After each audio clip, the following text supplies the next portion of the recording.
नमस्कार बच्चों। कविता के सौंदर्य के अध्ययन के अंतर्गत या कविता का जो शिल्प सौंदर्य है, उसका जो कला पक्ष है, उस कला पक्ष के अध्ययन के अंतर्गत भाषा, अलंकार और उसके बाद बहुत ही महत्वपूर्ण पहलू होता है छंद। बच्चों, वैसे तो छंद की परिभाषा और छंद का अध्ययन अत्यंत व्यापक है, किंतु हमें छंद की बहुत व्यापकता में जाने की आवश्यकता नहीं है। हम छंद को संक्षिप्त और सीमित रूप से उतना ही जानने समझने का प्रयास यहाँ पर करेंगे जितना जानना आपके लिए आवश्यक है, आपके लिए भी और आपके पाठ्यक्रम के लिए, बोर्ड परीक्षा के लिए।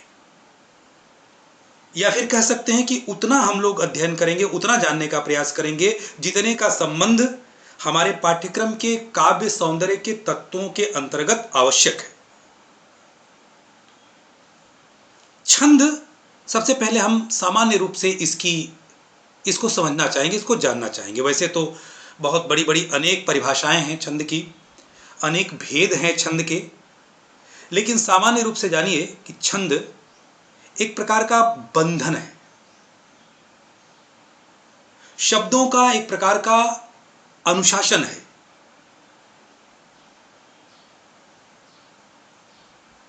जिसके कारण कविता में, रचना में लय, ताल, तुक, यति, गति, ये सब विशेषताएं आती हैं। अनुशासन या बंधन किस रूप का, किस रूप से? मात्राओं का अनुशासन, वर्णों का अनुशासन, कहीं पर जो है कि वर्णों की समानता के माध्यम से और कहीं पर मात्राओं के समानता के माध्यम से कवि या रचनाकार अपनी रचना को अनुशासित करता है, उसको लयबद्ध करता है। और यही अंतर होता है गद्य और पद्य में। गद्य और पद्य में बच्चों जो सामान्य रूप से एक अंतर होता है वो यही होता है कि गद्य को पढ़ते समय आप देखते हैं कि बिल्कुल सीधा और सपाट होकर के उसको पढ़ते हैं, और जब कविता पढ़ते हैं तो उसमें एक रिद्म, एक लय, एक गति, एक झंकार उत्पन्न होता है। वह गति, वह लय, वह ताल, वह तुक किसके कारण आता है? छंद के कारण। तो छंद क्या है? एक प्रकार का अनुशासन है, एक प्रकार का बंधन है, वर्णों का, मात्राओं का, जिस बंधन में बंध करके कविता की पंक्तियां लयबद्ध होती हैं, उसमें संगीतात्मकता उत्पन्न होती है। ठीक है, यह छंद होता है। और इन्हीं छंदों के कारण गद्य और पद्य में अंतर आपको दिखता है। गद्य आप पढ़ते चले जाते हैं और पद्य जब पढ़ते हैं तो एक विशेष प्रकार का लय, एक विशेष प्रकार का आरोह अवरोह, उतार चढ़ाव, ये सारी बातें आपको देखने को मिलती हैं। इस छंद के आधार पर अगर देखा जाए तो कविताएं तीन तरह की होती हैं, तीन तरह की कविताएं होती हैं और आपके पाठ्यक्रम में भी। पहली कविता या पहली शैली कविता की छंदोबद्ध, छंदोबद्ध रचना शैली, छंदों में बधी हुई। किन छंदों में? शास्त्रीय छंदों में। शास्त्रीय छंद मतलब वे छंद जिनका विधिवत काव्य शास्त्र में उनकी परिभाषा दी गई है, काव्य शास्त्र में उनका अनुशासन, उनका नियम बताया गया है, उन्हें हम शास्त्रीय छंद कहते हैं। तो जिन छंदों का, वो छंद तरह तरह के छंद हैं, वर्णिक है, मात्रिक है, उसमें भी कई प्रकार हैं। फिर बहुत से छंद हैं, जैसे आप लोग सामान्य रूप से सुनते होंगे, दोहा है, चौपाई है, सोरठा है, रोला है, कवित्त है, सवैया है, तमाम इस तरह के छंद है, जो छंद होते हैं, कुंडलियां हैं, कवित्त है, उपेंद्र बज्रा है, तमाम तरह के छंद हैं। इन छंदों का नाम आप सुनते रहते हैं। ये सब क्या है? ये शास्त्रीय छंद हैं। इनको काव्य शास्त्र के ग्रंथों में विधिवत परिभाषित किया गया है। तो जब हम काव्यशास्त्रीय ग्रंथों में रचे गए, परिभाषित किए गए शास्त्रीय छंदों के आधार पर कोई कविता रचते हैं तो उसे हम छंदोबद्ध रचना कहते हैं। उस छंद के नियमों का पालन करना पड़ता है हमें, वो छंद पहले से ही नियमबद्ध किए गए हैं। लेकिन इसके अलावा वह कविता, वह रचना जिसमें छंद तो है, छंद होने का मतलब कि ठीक है उसमें मात्राओं का बंधन नहीं है, मात्राओं की समानता का ध्यान नहीं दिया गया, वर्णों की समानता का ध्यान नहीं दिया है, लेकिन फिर भी उन बातों का ध्यान दिया गया है जिन बातों से एक कविता में लय उत्पन्न हो, गति उत्पन्न हो, ताल उत्पन्न हो। तो छंद तो है, लेकिन वह छंद किसी शास्त्रीय छंदों द्वारा अनुशासित नहीं है। अर्थात रचनाकार या कवि की व्यक्तिगत स्वयं का सृजित या स्वयं का बनाया हुआ वह छंद है, पहले से उसकी कोई परिभाषा नहीं है। तो ऐसी रचनाओं को मुक्त छंद कहते हैं। और मुक्त छंद बच्चों आधुनिक कविता में एक बहुत बड़ी घटना है, बहुत बड़ी घटना है। एक प्रकार से जो अतिशय छंदों का बंधन था आदिकाल में, वीरगाथा काल में, रीति काल में, मध्यकाल या भक्ति काल में, उस छंदों के बंधन से छुटकारा पाने का या मुक्ति का यह सबसे बड़ा घटना है आधुनिक काल में कविता का मुक्त छंद होना। अर्थात लय तो है उसमें, लेकिन शास्त्रीय छंदों से वो कविता मुक्त है। इससे कविता लिखना भी सहज हुआ और कविता की पहुंच, कविता की पकड़ आम जन तक हो पाई। तो ये आधुनिक कविता काव्य शैली की या छायावादी काव्य शैली की बहुत बड़ी घटना है, मुक्त छंद रचना। अर्थात छंद तो है किंतु वह किसी शास्त्रीय छंद पर आधारित नहीं है। और उसके बाद तीसरी जो श्रेणी होती है, तीसरी जो शैली होती है काव्य रचना की, वह है छंद मुक्त। अर्थात छंद से ही मुक्त, कोई छंद नहीं उसमें। उसको जब आप पढ़ेंगे आप आधुनिक कविताओं को, जिसको अकविता भी कहते हैं, छंद मुक्त कविता भी कहते हैं, आधुनिक बिल्कुल समकालीन जो कविताएं हैं, आपको पढ़ेंगे तो आपको गद्य समान लगेगा, बिल्कुल सीधा और सपाट लगेगा। लेकिन ऐसा भी नहीं कि बिल्कुल गद्य हो, क्योंकि अगर गद्य बना करके पढ़ना चाहेंगे तब भी आप देखेंगे कहीं ना कहीं एक रिक्तता उसमें आ जाती है, कहीं ना कहीं जाकर के आपको कुछ खटकेगा, कुछ कमी खटकेगी। तो गद्य भी नहीं है, लेकिन पद्य के तरह से उसमें प्रवाह भी नहीं है, उसमें लय भी नहीं है, उसमें संगीतात्मकता भी नहीं है। यह बिल्कुल आधुनिक और छायावाद के बाद, आधुनिक युग की विशेष करके प्रयोगवाद और उसके बाद की जो कविताएं हैं उसकी वह प्रमुख प्रवृत्ति है, छंद मुक्त होना। तो छंद मुक्त कविता अपने भाव प्रवणता, अपने व्यंजना और अपने अर्थ गांभीर्य के दम पर कविता है। और बच्चों एक बात और ध्यान रखिए आप कि आपके पाठ्यक्रम में चाहे वो 11th की बात हो या फिर 12th की बात हो,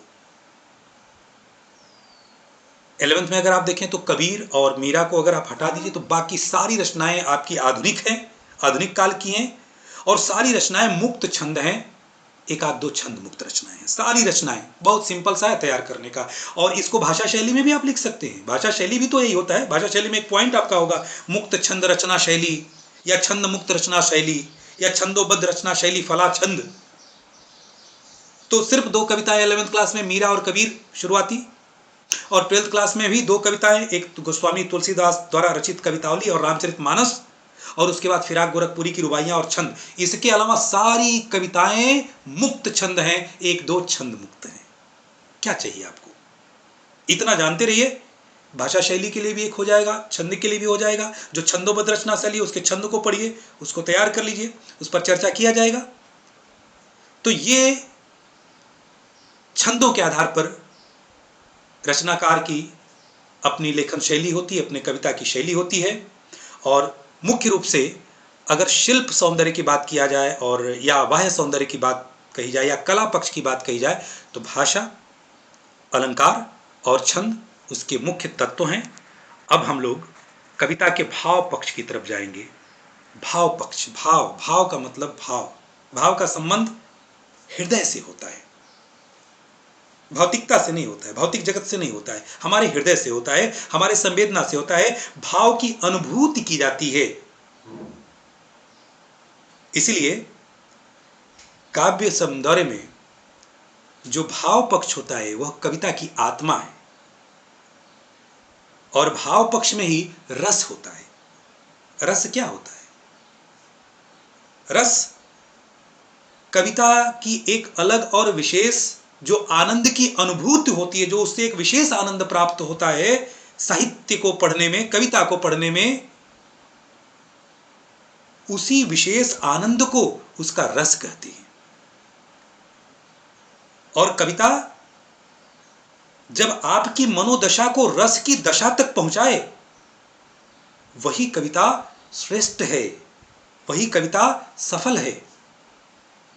तो भाव पक्ष, आंतरिक पक्ष काव्य की आत्मा है, और कला पक्ष अगर कमजोर भी है, भाव पक्ष अगर प्रबल है, तो वह कविता सफल है, वह कविता अपने उद्देश्य को प्राप्त करने में सफल होगी।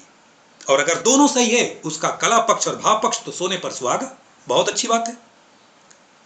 तो हम रस को जानेंगे, संक्षेप में जानेंगे, और उतना ही जानेंगे जितना अभी आपके लिए आवश्यक है। बहुत ज्यादा इसके अभी गहराई में जाने की आवश्यकता नहीं है, लेकिन एक विद्यालय स्तर पर, विद्यालय क्या जो पाठ्य पुस्तक होता है, विद्यालय जो परीक्षा प्रणाली होती है, उस स्तर पर जितना आपको जानना चाहिए उतना आपको जानना आवश्यक है, और उतने के लिए आप रस को कम से कम जानिए। रस के वैसे कुछ लोगों ने 10 माना है, कुछ लोग 8 रसों को मानते हैं, कुछ लोग 9 को मानते हैं। नवरस से जगजाहिर है, नवरस जगत में प्रसिद्ध है। सबसे जो प्रमुख रस होता है कविता का, वो होता है श्रृंगार। श्रृंगार को रसराज माना गया है, रसों का राजा माना गया है। श्रृंगार प्रेम और सौंदर्य का वर्णन, और इसका स्थायी भाव होता है रति। अर्थात जब कविता को पढ़ करके हमारे मन के अंदर, हमारे हृदय के अंदर रति का भाव उत्पन्न हो, प्रेमालाप करने की इच्छा जागृत हो, वहां पर श्रृंगार होता है। श्रृंगार के भी 2 पक्ष होते हैं। नायक नायिका के मिलन का जो पक्ष होता है उसको संयोग कहते हैं। जो बिछड़ने का समय और वक्त होता है, पहलू होता है, उसको हम विप्रलंब या वियोग श्रृंगार कहते हैं। इसके बाद बहुत ही प्रमुख रस होता है हास्य रस। कविता को, कविता की पंक्तियों को पढ़ने में जब हास या हंसी का स्थायी भाव हमारे मन में पनपे, तो वहां पर हास्य रस होता है। वीर रस, जब कविता को पढ़ करके उत्साह, ओज का भाव जागृत हो मन के अंदर। बच्चों याद रखिए, यह स्थायी भाव है, वीर का स्थायी भाव उत्साह है। और अगर वीर रस की कविता है तो आपके अंदर वह स्थायी भाव उत्साह का आना आवश्यक है कि कविता पढ़ें, रोम रोम में उत्साह भर जाए आपकी, तब वो कविता सफल मानी जाएगी। और कविता में कहा नहीं जाएगा कि उत्साह से भरिए, बल्कि कविता का जो भाव है उसका, उस भाव से स्वतः आपके अंदर उत्साह का संचार होगा। करुण रस, जब आप कविता की किसी पंक्ति को पढ़ करके द्रवीभूत हो जाएं, शोक नामक स्थायी भाव आपके हृदय में घर कर बैठे, उत्पन्न हो, तो वहां पर करुण रस होता है। तमाम उदाहरण तमाम कविताओं के हैं, आपके पाठ्यक्रम में भी तमाम कविताएं हैं। उसमें आपको अभी आप रामचरितमानस जब गोस्वामी तुलसीदास का पढ़ेंगे तो उसमें लक्ष्मण मूर्छा है, वो करुण रस है वहां पर, ठीक है ना। हनुमान जी जब संजीवनी बूटी लेकर के आते हैं तो वहां पर क्या होता है, वीर रस, उत्साह का भाव जग जाता है लोगों के अंदर। तो तमाम इस तरह के रसों का सृजन होता रहता है, और उसका स्थायी भाव जब हमारे मन में, हृदय में उत्पन्न होता है, तभी कहा जाता है कि उस रस का परिपाक हुआ या कविता का रसास्वादन हो रहा है। रौद्र रस, क्रोध, जब पंक्तियों को पढ़ करके मन क्रोध से भर उठे, तमतमा उठे आप, तो वो रौद्र रस होता है। भयानक, भयानक रस, जब कविता को पढ़ करके, रचनाओं को पढ़ करके मन में भय उत्पन्न हो, डर जाएं, आप सहम जाएं, भय का भाव, वहां पर भयानक रस होता है। विभत्स, विभत्स रस, घृणा का भाव, कविता की किसी पंक्ति को पढ़ करके, रचना को पढ़ करके मन घृणा से भर जाए, घृणित हो जाए मन बिल्कुल, वो विभत्स होता है। आप कहते हैं बस करो। अद्भुत, अद्भुत, विस्मय, विस्मय का भाव, आश्चर्यचकित हो जाना, यह अद्भुत होता है। रामचरितमानस में ही राम प्रकट होते हैं और उनकी जो लीला है वो देख करके फिर वो क्या है, अद्भुत रस है। या बाल्यावस्था में कृष्ण का जो मुंह खोलना और सब कुछ ब्रह्मांड दिखना, ये क्या है, अद्भुत।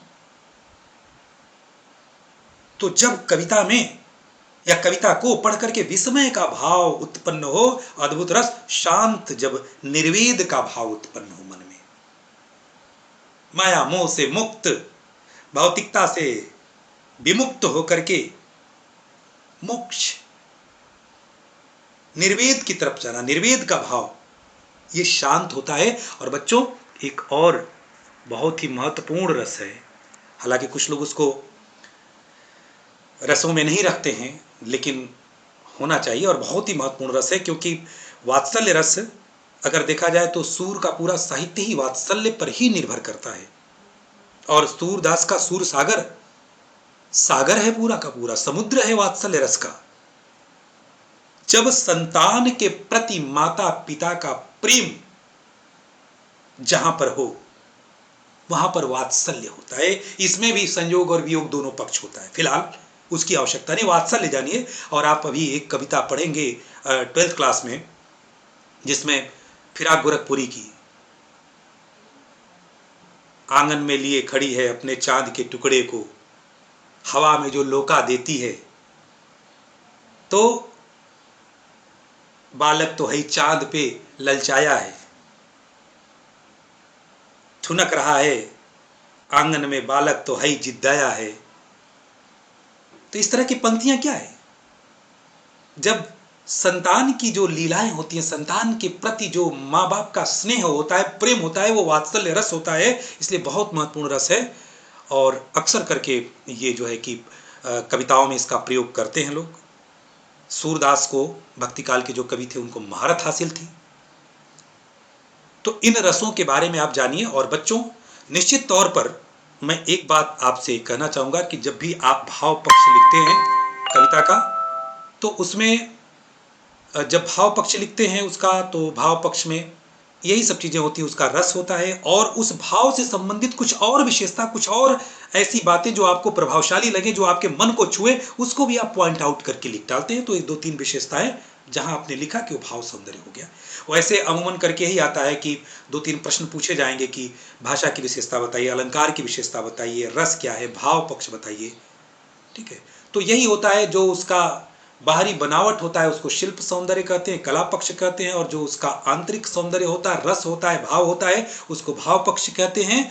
और अगर इन तत्वों को आप गंभीरता पूर्वक अध्ययन करेंगे, समझने का प्रयास करेंगे, तो निश्चित तौर पर आप मान करके चलिए कि आपको कभी भी विद्यालय स्तर के जो पाठ्यक्रम हैं, उस पाठ्यक्रम में रसों के निरूपण में या काव्य के सौंदर्य तत्वों के विश्लेषण में किसी प्रकार की दिक्कत नहीं होगी और आपको अलग से किसी कविता के काव्य सौंदर्य को लिखना और रटना नहीं पड़ेगा। और मैं यही चाहता हूं। इन्हीं उम्मीदों के साथ बहुत बहुत शुभकामना।